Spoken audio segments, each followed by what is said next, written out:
মানুষের জীবন বড়ই অদ্ভুত। কখন কোথায় গিয়ে মোড় বদলায় বোঝাই মুশকিল। আর কার জীবনে কখন কি সময় চলে আসবে, ভালো না খারাপ, এটাও বোঝা বড়ই মুশকিল।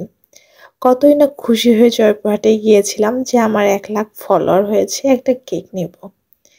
আসলে খুশি খুশির জায়গাতে ছিল, কিন্তু খুশির মাঝখানে একটা বড় বিপদ চলে আসে।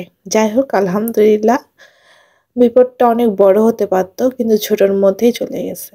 আচ্ছা, কেকটা অর্ডার করার পর আমি ভাবলাম যে ওয়াফেলও খাবো, কারণ জয়পুরহাটে ওয়াফেলও আসার পর আমি আসলে ট্রাই করিনি। তো এই চিন্তা ভাবনা নিয়ে সেখানে গেলাম, আর দি ফ্রেঞ্চে দিয়েছিলাম আমার কেকটা অর্ডার। তো ওখানে কেক অর্ডার করার পরে আমি এসে ওয়াফেলোতে বসলাম, আর ভাবলাম যে টেস্ট করে দেখি এখানকার ওয়াফেলোটা কেমন। দেখতেই পাচ্ছেন যে দেখতে অনেক মজার ছিল। আচ্ছা, যাই হোক, তারপর হাতে পাওয়ার পর তো ভাবলাম টেস্ট করতেই হবে। টেস্ট করলাম, অনেক মজাই ছিল। তো আসলে যেটা বলতে চাচ্ছিলাম, জয়পুরহাটে যাওয়ার পর এত এক্সাইটেড ছিলাম যে দেখতেই পাচ্ছেন আমাকে কত হাসি খুশি লাগছে। তারপর মুহূর্তে আমার সঙ্গে যে এত বড় একটা ঘটনা ঘটে যাবে আমি কখনোই চিন্তা করিনি, কিন্তু কি করব, যেটা কপালে ছিল ওটাই তো হবে। একটা বড় ধরনের বিপদ থেকে বেঁচে গেছি। এটা হচ্ছে আল্লাহর কাছে আলহামদুলিল্লাহ যে একটা বড় বিপদ কেটে গেছে। আসলে খুব খুশি হয়ে কেকটা অর্ডার দিয়ে যখন এখানে এসেছিলাম খেতে, খাওয়া-দাওয়া শেষ করে কেকটাও নিলাম। ওখানে একটা ভিডিও করেছিলাম কেকের।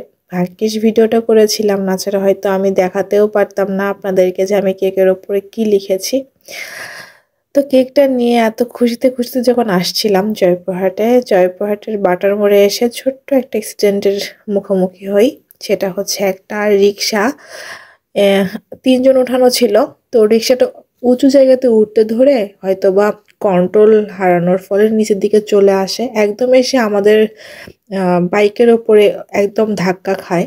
কপাল খুব ভালো ছিল, ঠিক আমার পায়ের ১ ইঞ্চি কাছ দিয়ে এসে চাকাটা বাড়ি খায়। ওখানে হয়তোবা আমার পায়েও বাড়ি খেতে পারত। এটা আমার কপাল ভালো বলতে পারেন। আবার আমি একদম রিক্সার ঠিক ২ চাকার মাঝখানে পড়ে যাই। লোকজন না আসলে হয়তোবা দেখা যেত আমি রিক্সার নিচেই পড়ে গেছি। রিক্সা হয়তোবা আমার উপর দিয়েই চলে গেছে। এরকম একটা সিচুয়েশন হতেই পারত, কিন্তু বলে না, ভালো মানুষ তো অবশ্যই আছে। এইজন্যই হয়তোবা আমাদের এখনো আমরা বেঁচে আছি। তো অনেক মানুষজন দৌড়াদৌড়ি করে হুটহাট করে এসে রিক্সাটাকে একদম সামনের দিকে ঠেলে ধরে। কারণ রিক্সার তো কন্ট্রোল নেই, কারণ রিক্সা মামা তো টানতে পারছে না, ওনারও তো দোষ নেই, যেহেতু অনেক রাস্তা থেকে যেহেতু অনেক উঁচুতে ওইটা, তো উঠতে গেলে এরকম প্রবলেম হতেই পারে, আমি তাকেও দোষ দিব না। অ্যাক্সিডেন্ট কি আর বলে কয়ে আসে ভাই, বলেন তো। আচ্ছা, এই হচ্ছে আমার সঙ্গে ঘটনা ঘটে গেছে, কি আর বলবো। তারপর থেকে বলতে পারেন আমার হার্টবিট একদম প্রচুর ফাস্ট চলা শুরু হইলো। আমি তো এত ভয় পেয়ে গিয়েছিলাম, আসলে আমি কখনো এরকম পরিস্থিতিতে পড়িনি। আর খুবই ভয় পেয়েছিলাম। একটাই এখানে চিন্তা হচ্ছিল যে আমার এখানে পাটা ক্ষত হতে পারতো খুব বাজেভাবে, কারণ যে জোরে এসে রিক্সার চাকাটা এসে বাইকের সাথে বাড়ি খায়, ওই বাড়িটা আমার পায়ের সাথে খাওয়ার কথা ছিল, কারণ খুবই কাছে ছিল। আল্লাহ খুবই, মানে, কাছ থেকে বাঁচাই দিচ্ছে বলতে গেলে। এই দেখেন কতটাই খুশি ছিলাম কেকটা নেওয়ার পরে। তবে এই কেকটার চেহারা একদম পুরোপুরি চেঞ্জ হয়ে যায়। এই কেক আর কেক থাকে না। ছোট্ট একটা কেক অর্ডার করেছিলাম।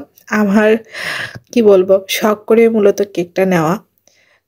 মানে কাউকে নিয়ে কাটবো সেজন্য না। শখ করেই কেকটা নিয়েছিলাম যে আমি ১ লক্ষ ফলোয়ার হইলে কাটবো, এইজন্যই নেওয়া। তারপর এখানে সেই ভাইরাল জায়গা যেখানে সবাই চা খেতে আসে। ভাবলাম ওখানে যাবো, কিন্তু কারিগর নাকি নাই। এইজন্য আর ওখানে চা খাওয়া হলো না। আর এই হচ্ছে আমার কেকের অবস্থা, দেখেন। পুরো থেবড়ে গেছে।